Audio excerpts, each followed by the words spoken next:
Hi friends, എല്ലാ കൂട്ടുകാർക്കും Sumi's taste കിച്ചണിലേക്ക് സ്വാഗതം. ഒറ്റ ഒരു കാര്യം കേട്ടോ, നമ്മുടെ സ്റ്റോറി നമ്മൾ റമദാൻ കഴിഞ്ഞതിന് ശേഷം മാത്രമായിരിക്കും നമ്മുടെ ചാനലിൽ അപ്ലോഡ് ചെയ്യുക. അപ്പോൾ എല്ലാവരും ഒന്ന് വെയിറ്റ് ചെയ്യുക കേട്ടോ. ഒരുപാട് പേര് ചോദിക്കുന്നുണ്ട്, അതുകൊണ്ടാണ് പറഞ്ഞത്. അപ്പോൾ നമ്മൾ ഇന്നിവിടെ ചെയ്യാൻ വേണ്ടിയിട്ട് പോണത് അടിപൊളിയായിട്ടുള്ള ഒരു വ്യത്യസ്തമായിട്ടുള്ളൊരു കേക്ക് റെസിപ്പിയാണ് കേട്ടോ. ഒരു പക്ഷേ നിങ്ങൾ ഇതുവരെയും ട്രൈ ചെയ്യാത്തൊരു കാരമൽ കേക്കാണ് നമ്മളിവിടെ ചെയ്യുന്നത്.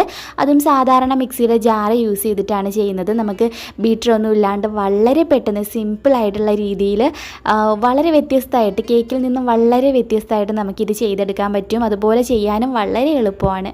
എന്തായാലും ഒന്ന് ട്രൈ ചെയ്ത് നോക്കുക. വീഡിയോ ഇഷ്ടമായിട്ടുണ്ടെങ്കിൽ ലൈക്ക് ചെയ്യാനും ഷെയർ ചെയ്യാനും താഴെ കമൻറ്റ് ബോക്സിൽ കമൻറ്റ് ചെയ്യാനും മറക്കരുത്. ഉറപ്പായിട്ടും ഇഷ്ടമായെങ്കിൽ ലൈക്ക് ചെയ്യാം കേട്ടോ, പ്ലീസ്. അപ്പോൾ എന്തായാലും നമുക്ക് നേരെ വീഡിയോയിലോട്ട് പോവാം. നമുക്ക് ഈ ഒരു കാരമൽ കേക്ക് റെഡിയാക്കാൻ വേണ്ടിയിട്ട് ഫസ്റ്റ് ക്യാരറ്റ് ആവശ്യമായിട്ടുണ്ട്. അപ്പോൾ ഞാനൊരു വലിയൊരു ക്യാരറ്റ് ഇവിടെ എടുത്തിട്ടുണ്ട്. നിങ്ങളുടെ കയ്യിൽ ഇനി ചെറിയ ക്യാരറ്റാണ് ഉള്ളതെങ്കിൽ 2 ക്യാരറ്റ് എടുത്തോളൂ കേട്ടോ. ഇത് നല്ല വലിപ്പമുണ്ട്, അതുകൊണ്ടാണ് ഒറ്റ ക്യാരറ്റ് എടുത്തത്. ഇത് നമുക്ക് നന്നായിട്ടൊന്ന് അടിച്ചെടുത്തിട്ട് വരാം. അപ്പോൾ നിങ്ങൾ മിക്സിയിലിട്ട് അടിക്കുന്നെങ്കിൽ മിക്സിയിലിട്ട് അടിക്കുക, അല്ലാന്നുണ്ടെങ്കിൽ ചെറുതായിട്ട് ഗ്രേറ്റ് ചെയ്തിട്ട് എടുക്കുക. അപ്പോൾ മിക്സിയിട്ട് അടിച്ചാൽ കുറച്ചും കൂടെ എളുപ്പമാണ് എനിക്ക് തോന്നുന്നു. അപ്പോൾ അതുകൊണ്ട് ഞാൻ തന്നെ ഇങ്ങനെ ഒന്ന് ജസ്റ്റ് ഒന്ന് ഇതുപോലെ ഒന്ന് അടിച്ചെടുത്തു. അപ്പോൾ ഇത് നമുക്കിനി ഒരു സൈഡിലേക്ക് മാറ്റി വെക്കാം. നമുക്കിത് കുറച്ച് കഴിയുമ്പോൾ ആവശ്യമായിട്ടുള്ളൂ. അപ്പോൾ ഇത് ഒരു സൈഡിലേക്ക് മാറ്റി വയ്ക്കാം. ഇനി ഞാനിവിടെ ഒന്നെങ്കിലും ഓറഞ്ച് എടുക്കുക അല്ലെങ്കിൽ മുസമ്പി എടുക്കുക കേട്ടോ. എൻ്റെ കയ്യിലിപ്പോൾ മുസമ്പിയാണ് ഇവിടെ ഇരുന്നത്, അതുകൊണ്ട് ഞാൻ ഇപ്പോൾ ഇതാണ് ഉപയോഗിക്കുന്നത്. അപ്പോൾ ഓറഞ്ചോ ഇതോ ഏതാണെങ്കിലും ഒരു കുഴപ്പമില്ല. ഒരെണ്ണമാണ് ഞാൻ എടുത്തിട്ടുള്ളത്. വലിയ ഒരെണ്ണമാണ് കേട്ടോ. ചെറുതാണെങ്കിൽ 2 എണ്ണം വരെ എടുക്കാം. അപ്പോൾ ഇതിൻ്റെ തൊലി നമുക്കിത് ഇതുപോലെ ഒന്ന് ഗ്രേറ്റ് ചെയ്തെടുക്കണം കേട്ടോ. കുറച്ച് ഞാൻ ഇതുപോലെ ഗ്രേറ്റ് ചെയ്തിട്ട് എനിക്ക് എത്ര പെർഫെക്റ്റ് ആയിട്ട് ഇതുവരെയും വന്നിട്ടില്ല. അപ്പോൾ ഞാൻ എന്താ ചെയ്യുന്നതെന്ന് വെച്ചാൽ ഞാനിത് ഇതുപോലെ കത്തി വെച്ചിട്ട് തൊലി ഇതുപോലെ ഒന്ന് കട്ട് ചെയ്യും. എന്നിട്ട് ഗ്രേറ്റ് ചെയ്യുമ്പോൾ നന്നായിട്ട് വരുന്നുണ്ട് കേട്ടോ. ഇപ്പോൾ ഞാൻ നാരങ്ങയാണെങ്കിൽ ശരി, ഇതുപോലെയാണ് ഇപ്പം ചെയ്യാറ്. അപ്പോൾ ഇതുപോലെ ഗ്രേറ്റ് ചെയ്തിട്ട് എടുക്കുക.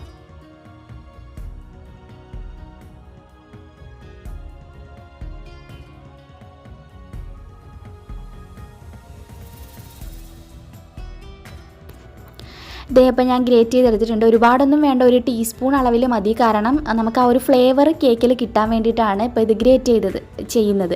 നമുക്ക് വാനില എസൻസ് ഒഴിച്ചില്ലെങ്കിൽ കൂടിയിട്ട് ഈ ഒരു നല്ലൊരു ഫ്ലേവർ നമുക്ക് കേക്കിൽ കിട്ടും. അപ്പോൾ 1 ടീസ്പൂൺ അളവിൽ ഒന്ന് ഗ്രേറ്റ് ചെയ്തിട്ട് എടുക്കാം. അതൊരു സൈഡിലേക്ക് മാറ്റി വയ്ക്കാം. ഇനി അടുത്തത് നമുക്കിതിൻ്റെ ജ്യൂസ് ആവശ്യമായിട്ടുണ്ട്. അപ്പോൾ ജ്യൂസ് പിഴിഞ്ഞെടുക്കുകയോ അല്ലെങ്കിൽ ഇത് ഇതുപോലെ ഉണ്ടെങ്കിൽ ഇത് വെച്ചിട്ട് പിഴിഞ്ഞെടുക്കുകയോ ചെയ്യാം. അപ്പോൾ ഒരു ഓറഞ്ചിൻ്റെ ജ്യൂസ് ഫുള്ളായിട്ട്, അപ്പം മുസമ്പി ഞാൻ പറഞ്ഞിട്ടുണ്ടായിരുന്നു, അപ്പം അതിൻ്റെ ജ്യൂസ് ഫുള്ളായിട്ട് നമുക്ക് ആവശ്യമായിട്ടുണ്ട്. അപ്പം അത് മൊത്തത്തിലെടുക്കാം കേട്ടോ. ചെറുതാണെങ്കിൽ 2 എണ്ണം എടുക്കാം കേട്ടോ. ഇതിപ്പോൾ നല്ല വലിപ്പം ഉള്ളത് കൊണ്ടാണ് ഞാൻ 1 എണ്ണം എടുത്തിട്ടുള്ളത്. അപ്പോൾ ഇത് നമ്മുടെ ജ്യൂസ് ഇവിടെ റെഡി ആയിട്ടുണ്ട്. ഇത് നമുക്ക് ചെറിയൊരു ബൗളിൽ ഒഴിച്ചിട്ട് ഇതൊരു സൈഡിലേക്ക് മാറ്റി വയ്ക്കാം. അപ്പോൾ അതെല്ലാം റെഡിയായിട്ട് വേണം നിങ്ങൾ കേക്ക് റെഡിയാക്കാൻ തുടങ്ങാൻ. അപ്പോൾ ഞാനൊരു മിക്സിയുടെ ജാർ എടുത്തിട്ടുണ്ട്. ഇതിലേക്ക് നമുക്ക് ഒരു 2 മുട്ടയാണ് ആവശ്യമായിട്ടുള്ളത്.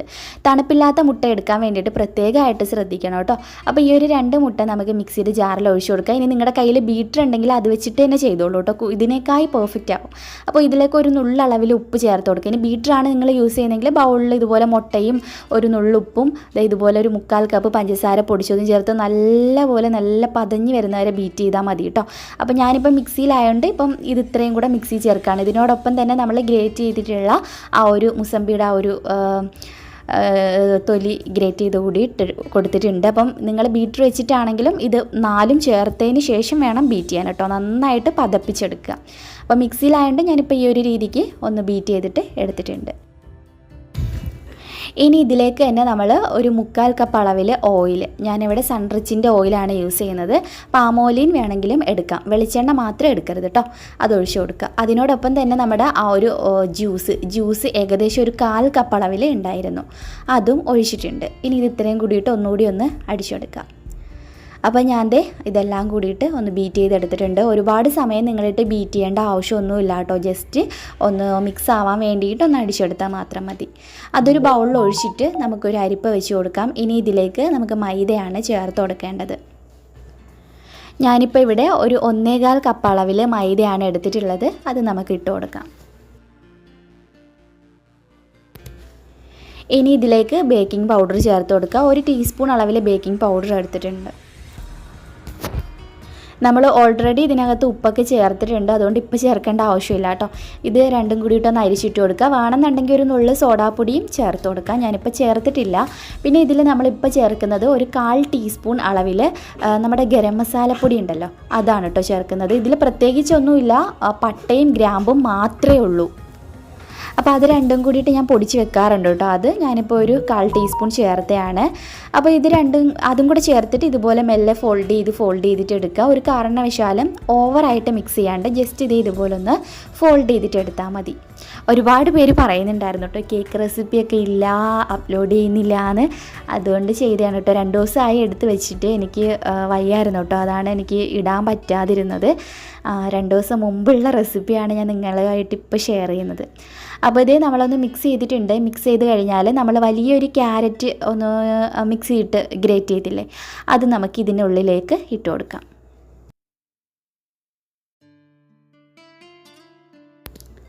ഇനി നമ്മൾ ഇതിലേക്ക് ചേർക്കുന്നത്, ഞാനിവിടെ ഒരു 1/2 കപ്പ് കപ്പലണ്ടി ഉണ്ടല്ലോ, അതായത് പീനട്ട്സ്, അത് ഞാൻ തൊലിയൊക്കെ കളഞ്ഞിട്ട് ജസ്റ്റ് ഒന്ന് ക്രഷ് ചെയ്തെടുത്തു. മിക്സിയിൽ ജാറിയിട്ടാണ് കേട്ടോ ക്രഷ് ചെയ്ത്. അല്ല എന്തെങ്കിലും വെച്ചിട്ട് വെയിറ്റുള്ള എന്തെങ്കിലും വെച്ചിട്ട് ഒന്ന് ഇടിച്ച് പൊടിച്ചെടുത്താലും മതി.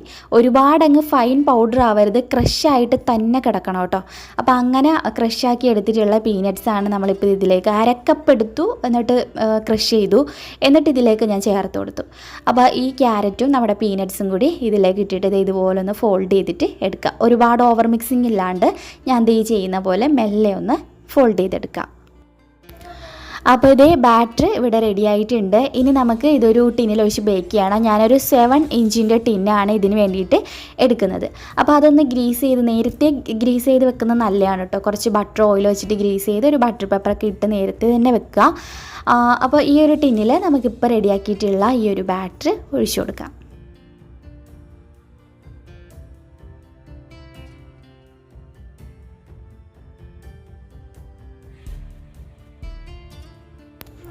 ഇനി നമുക്ക് ഇതൊന്ന് ബേക്ക് ചെയ്തിട്ട് എടുക്കണം കേട്ടോ. നിങ്ങൾക്ക് ഓവനില്ലാണ്ടും ബേക്ക് ചെയ്യാം. ഓവനിലാണെങ്കിൽ ഒരു 165 ഡിഗ്രി സെൽഷ്യസിൽ ഒരു 40 to 50 മിനിറ്റ്സ് ബേക്ക് ചെയ്തിട്ട് എടുക്കാം. ഓവനില്ലാണ്ടാണെങ്കിൽ ഇപ്പോൾ എല്ലാവർക്കും അറിയാവുന്ന രീതി തന്നെയാണ് നമ്മൾ ചെയ്യുന്നത്. എല്ലാവരും വീട്ടിൽ ചെയ്ത് നോക്കുന്നതുമാണ്. അപ്പോൾ നിങ്ങൾ ഏത് മെത്തേഡിലാണോ ഓവനില്ലാണ്ട് ചെയ്യുന്നത് അങ്ങനെ ചെയ്യുക. ഞാനിപ്പോൾ വലിയൊരു പാൻ എടുത്ത് അതൊന്ന് ചൂടാക്കിയിട്ട് ഇതുപോലെ ഇറക്കി വെച്ച് ലോ ഫ്ലെയിമിലിടും. തീ കുറച്ചിട്ടിട്ട് ഏകദേശം ഒരു 40 to 55 മിനിറ്റ്സ് ഒക്കെ ബേക്ക് ചെയ്തിട്ട് എടുക്കാം. അപ്പോൾ നമുക്ക് ക്രീമൊക്കെ ഒന്ന് റെഡിയാക്കണം. ഈ ഒരു കേക്കിന് വേണ്ടിയിട്ട് ഞാനൊരു 1.25 കപ്പ് അളവിൽ നല്ല തണുപ്പുള്ള വിപ്പിംഗ് ക്രീം, വിവോ ഡിലൈറ്റ് ക്രീമാണ് ഞാൻ യൂസ് ചെയ്യുന്നത്. അപ്പോൾ ഇതെടുത്തിട്ട് നന്നായിട്ടൊന്ന് ബീറ്റ് ചെയ്തെടുക്കുക. അപ്പോൾ ഈ ക്രീമൊക്കെ എങ്ങനെയാണ് ബീറ്റ് ചെയ്യുന്നത് എന്നുള്ളതിൻ്റെ വീഡിയോ ഒക്കെ ഒരുപാട് കാണിച്ചിട്ടുണ്ട്. ഞാൻ താഴെ ഡിസ്ക്രിപ്ഷൻ ബോക്സിൽ കൊടുത്തേക്കാം കേട്ടോ. മിക്സിയിൽ നമുക്ക് ക്രീം ബീറ്റ് ചെയ്യാൻ പറ്റും, വിവോ ഡിലൈറ്റ് വിപ്പിംഗ് ക്രീം. അതെങ്ങനെയാണെന്നുള്ളത് കണ്ട് മനസ്സിലാക്കി ചെയ്താൽ മാത്രമേ നല്ല പെർഫെക്റ്റ് ആയിട്ട് വിപ്പ് ചെയ്ത് എടുക്കാൻ വേണ്ടിയിട്ട് പറ്റത്തുള്ളൂ. അപ്പോൾ അതിൻ്റെയൊക്കെ ലിങ്ക് ഞാൻ താഴെ ഡിസ്ക്രിപ്ഷൻ ബോക്സിൽ കൊടുത്തേക്കാം. കാണാത്തവരുണ്ടെങ്കിൽ ഒന്ന് കണ്ട് നോക്കിയിട്ട് ആ സെയിം മെത്തേഡിൽ ചെയ്ത് നോക്കുക കേട്ടോ. അപ്പോൾ ക്രീമൊക്കെ ഒന്ന് റെഡിയാക്കി നിങ്ങൾ ഫ്രീസറിൽ വെച്ചതിന് ശേഷം അടുത്തത് നമുക്ക് കാരമൽ സോസ് റെഡിയാക്കാനുണ്ട്. അപ്പോൾ അടുപ്പിലേക്ക് ഒരു പാൻ വെക്കുക, നന്നായിട്ട് ചൂടാക്കുക. ഹൈ ഫ്ലെയിമിലിട്ടിട്ട് ഈ പാൻ നന്നായിട്ട് ചൂടായിട്ട് വരുന്ന സമയത്ത് നമുക്കിതിലേക്ക് പഞ്ചസാര ചേർത്ത് കൊടുക്കണം. ഒരു 3/4 കപ്പ് പഞ്ചസാര ഈ ചൂടായിട്ടുള്ള പാനിൽ ഇട്ട് കൊടുക്കുക. നമ്മൾ അങ്ങനെ ചെയ്യുന്ന എന്തിനാന്ന് വെച്ചാൽ ആ ചൂട് തട്ടിയിട്ട് പെട്ടെന്ന് തന്നെ നമ്മുടെ പഞ്ചസാര മെൽറ്റ് ആവാൻ വേണ്ടി തുടങ്ങും. ഇതിലേക്ക് പ്രത്യേകിച്ച് നിങ്ങൾ വെള്ളമൊന്നും ചേർക്കേണ്ട ആവശ്യമില്ല. വളരെ ഈസി ആയിട്ടുള്ളൊരു മെത്തേഡാണിത്. അപ്പോൾ ഇതേ പഞ്ചസാര ഇതുപോലെ മെൽറ്റായി തുടങ്ങുമ്പോൾ ഇതുപോലെ ഒന്ന് സ്പൂൺ വെച്ച് മിക്സ് ചെയ്യണമെന്നില്ല, ജസ്റ്റ് ഇതുപോലെ ഒന്ന് കറക്കി കൊടുത്താൽ മതി. അപ്പോൾ ആ ഒരു കളറ് ചേഞ്ച് ആയിട്ട് വരുന്നത് കാണാൻ പറ്റുന്നുണ്ട് ഇപ്പോൾ. അപ്പോൾ ഇടയ്ക്ക് ഒന്ന് തീ കുറച്ച് വെക്കുക, എന്നിട്ട് ഇതുപോലെ ഒന്ന് മിക്സ് ചെയ്യുക, എന്നിട്ട് വീണ്ടും ഹൈ ഫ്ലെയിമിലോട്ട് വെച്ച് കൊടുക്കുക. ഹൈ ഫ്ലെയിമിൽ വെക്കുമ്പം ഈ ഉരുകാതെ കിടക്കുന്ന പഞ്ചസാര കൂടിയിട്ട് നന്നായിട്ട് ഉരുകി വരും. ഞാനിപ്പം തീ കുറച്ച് വെച്ചതിന് ശേഷമാണ് മിക്സ് ചെയ്തത്. എന്നിട്ട് തീ കൂട്ടി വെക്കുമ്പോഴത്തേക്ക് പെട്ടെന്ന് ചൂട് തട്ടിയിട്ട് നമ്മൾ ആ ബാക്കി കിടക്കുന്ന പഞ്ചസാര കൂടിയിട്ട് നന്നായിട്ട് മെൽറ്റ് ആവാൻ വേണ്ടിയിട്ട് തുടങ്ങും. നന്നായിട്ട് മെൽറ്റായെന്ന് കണ്ട ഉടനെ തന്നെ ഞാൻ വീണ്ടും തീ കുറച്ച് വെക്കും. ഇല്ലാന്നുണ്ടെങ്കിൽ പെട്ടെന്ന് തന്നെ ബ്രൗൺ ഷെയ്ഡാവും. ഒരുപാട് ബ്രൗൺ ഷെയ്ഡായാലും നമുക്കിതിന് കയ്പ്പായിരിക്കും ഫീൽ ചെയ്യുക. നല്ലൊരു ഗോൾഡൻ ഷെയ്ഡ് മാത്രമേ ആവാവൂ. അപ്പോഴാണ് നല്ല ടേസ്റ്റ് ഇതിന് കിട്ടുക. ഒരുപാട് ബ്രൗൺ ആവാൻ പാടില്ല. അപ്പോൾ ഇപ്പം ഞാൻ തീ നന്നായിട്ട് കുറച്ച് വെച്ചേക്കാണ് കേട്ടോ. അതായത് ഈ ഒരു സമയത്ത്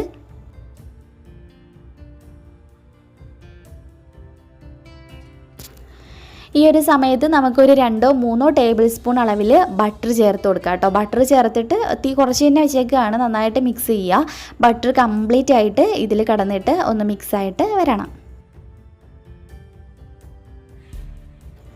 ബട്ടർ മിക്സായി കഴിഞ്ഞാൽ നമുക്കിതിൽ ഉടനെ തന്നെ വിപ്പിംഗ് ക്രീം ചേർത്ത് കൊടുക്കാം. വിപ്പിംഗ് ക്രീം ഞാനിപ്പോൾ ഇവിടെ എടുത്തിട്ടുള്ളത് ഒരു 1/2 കപ്പ് അളവിൽ വിപ്പിംഗ് ക്രീമാണ്. അത് ഒഴിച്ചിട്ട് നന്നായിട്ട് മിക്സ് ചെയ്യുക. ചൂട് തട്ടി പെട്ടെന്ന് തന്നെ ഇത് നന്നായിട്ട് യോജിച്ച് കിട്ടിക്കോളും.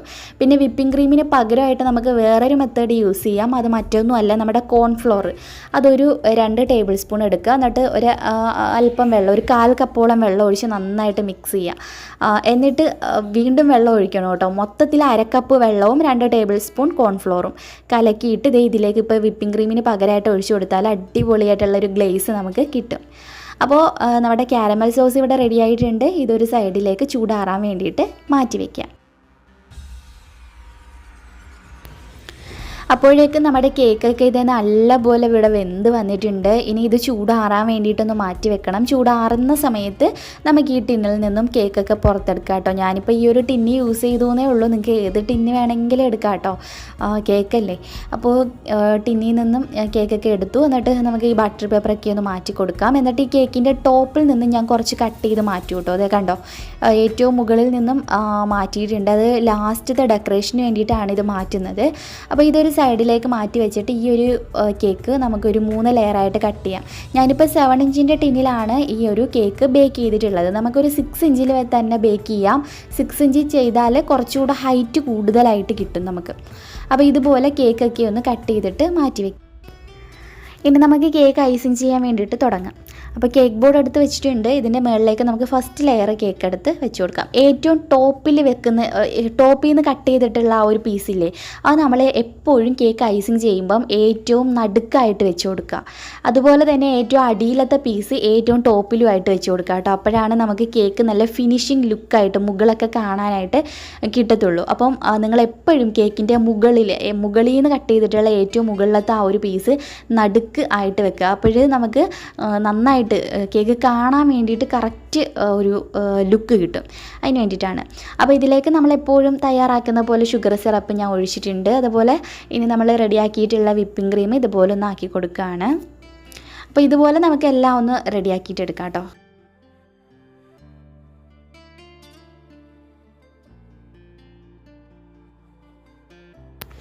നമ്മുടെ കാരമൽ സോസ് ചൂടാറിയിട്ടുണ്ടായിരുന്നു. അപ്പോൾ ഞാൻ അതൊരു പൈപ്പിംഗ് ബാഗിലോട്ട് മാറ്റി. എന്നിട്ടാണ് ഇതുപോലെ ഒഴിച്ചു കൊടുക്കുന്നത്. ഇനി കാരമൽ സോസ് നിങ്ങൾ വെച്ചിരിക്കുന്ന സമയത്ത് നല്ല കട്ടിയായി എന്ന് ഫീൽ ചെയ്താൽ ഒരല്പം, ഒരുപാടല്ല കേട്ടോ, ഒരല്പം ചൂടുവെള്ളം ഒഴിച്ച് ഒന്ന് ലൂസാക്കുന്നതുകൊണ്ട് കുഴപ്പമൊന്നുമില്ല. അപ്പോൾ ഞാൻ പറഞ്ഞില്ലേ, ഏറ്റവും ടോപ്പിലത്തെ ലെയർ ഞാൻ നടുക്കായിട്ട് വെച്ചു. എന്നിട്ട് വീണ്ടും കേക്ക് ഫുള്ളൊന്ന് ഐസിങ് ചെയ്തിട്ട് നമ്മുടെ കാരമൽ സോസ് ഇതിൻ്റെ ഇതിൽ ഇവിടെയായിട്ട് ഒഴിച്ചു കൊടുക്കുകയാണ്.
കേക്ക് ഫുള്ളായിട്ടൊന്ന് കവർ ചെയ്തെടുത്താൽ നമുക്ക് കേക്കിൻ്റെ ആ ഒരു നമ്മൾ നേരത്തെ മാറ്റി വെച്ചില്ല, അത് കൈവച്ചിട്ട് തന്നെ ഞാൻ ഇതുപോലെ ഒന്ന് പൊടിച്ചെടുത്തു കേട്ടോ. കൈവച്ച് തന്നെ കുഞ്ഞു കുഞ്ഞായിട്ട് പൊടിച്ചെടുത്തു. അല്ലെങ്കിൽ മിക്സിഡ് ജാറിലിട്ട് പൊടിച്ചാലും കുഴപ്പമൊന്നുമില്ല. അപ്പോൾ കൈവച്ചിട്ട് പൊടിക്കുമ്പോൾ ഇതുപോലെ ഇങ്ങനെ കിട്ടും, നമുക്ക് ഈ ഒരു രീതിയിൽ കിട്ടും. അപ്പോൾ അങ്ങനെ പൊടിച്ചെടുത്തിട്ടുള്ള കേക്ക് നമ്മളിപ്പം ഇത് കവർ ചെയ്യാൻ വേണ്ടിയിട്ട് പോവുകയാണ്. അപ്പോൾ ഞാൻ ഇതിൻ്റെ മുകളിലായിട്ട് ഇതുപോലൊരു പാത്രം വെക്കുന്നുണ്ട്. അപ്പോൾ അതിൻ്റെ ഉള്ളിൽ പോവാണ്ടിരിക്കാണ്ട് സൈഡിൽ മാത്രമായിട്ടിരിക്കാൻ വേണ്ടിയിട്ടാണ് കേട്ടോ. ഇനി നമുക്ക് ആ പൊടിച്ചെടുത്തിട്ടുള്ള കേക്കിൻ്റെ പീസ് ഇതുപോലെ സൈഡിലും ഇതിൻ്റെ ഈ ടോപ്പിലൊക്കെ ആയിട്ട് ഇട്ടിട്ട് ഒന്ന് ഡെക്കറേറ്റ് ചെയ്തിട്ട് എടുക്കാം.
അപ്പോൾ വളരെ സിമ്പിളായിട്ട് ചെയ്യാൻ പറ്റിയിട്ടുള്ള ഒരു കേക്ക് നമ്മളിവിടെ റെഡിയാക്കി എടുത്തിട്ടുണ്ട്. വളരെ വ്യത്യസ്തമായിട്ടുള്ള വളരെ വ്യത്യസ്ത ടേസ്റ്റിൽ തന്നെ നമ്മൾ ഉണ്ടാക്കിയെടുത്തിട്ടുള്ള സിമ്പിളായിട്ടുള്ളൊരു കേക്ക് റെസിപ്പിയാണ്. അപ്പോൾ എല്ലാവരും ഉറപ്പായിട്ടൊന്ന് ട്രൈ ചെയ്ത് നോക്കുക. ഇഷ്ടമായിട്ടുണ്ടെങ്കിൽ എപ്പോഴും പറയുന്ന പോലെ വീഡിയോ ലൈക്ക് ചെയ്യാനും ഷെയർ ചെയ്യാനും താഴെ കമൻറ്റ് ബോക്സിൽ കമൻറ്റ് ചെയ്യാനും മറക്കരുത്. എപ്പോഴും നിങ്ങൾ കേക്ക് ഫുൾ ഇതുപോലെ ഫിനിഷ് ചെയ്തിട്ട് ഉടനെ തന്നെ കട്ട് ചെയ്യാണ്ട് നേരെ ഫ്രിഡ്ജിൽ ഒരു അരമണിക്കൂറെങ്കിലും വെച്ച് അതിന് ശേഷം മാത്രം കട്ട് ചെയ്യുക. അപ്പോഴാണ് കേക്ക് നല്ല സെറ്റ് ആയിട്ടിരിക്കുക. അപ്പോഴും കട്ട് ചെയ്യുമ്പോൾ നന്നായിട്ടിരിക്കുകയും ചെയ്യും, കഴിക്കാനും ഒരു പ്രത്യേക സ്വാദായിരിക്കും. അപ്പോൾ ഇന്നത്തെ ഈ ഒരു റെസിപ്പി നിങ്ങൾക്ക് എല്ലാവർക്കും ഇഷ്ടമായെന്ന് തന്നെ വിചാരിക്കുന്നു. പുതിയൊരു റെസിപ്പി വീഡിയോയുമായിട്ട് നമുക്ക് നമ്മുടെ സുമീസ് വ്ളോഗിൽ ഇന്ന് വൈകുന്നേരം കണ്ടുമുട്ടാം. അതുവരേക്കും ബൈ ബൈ, ടേക്ക് കെയർ.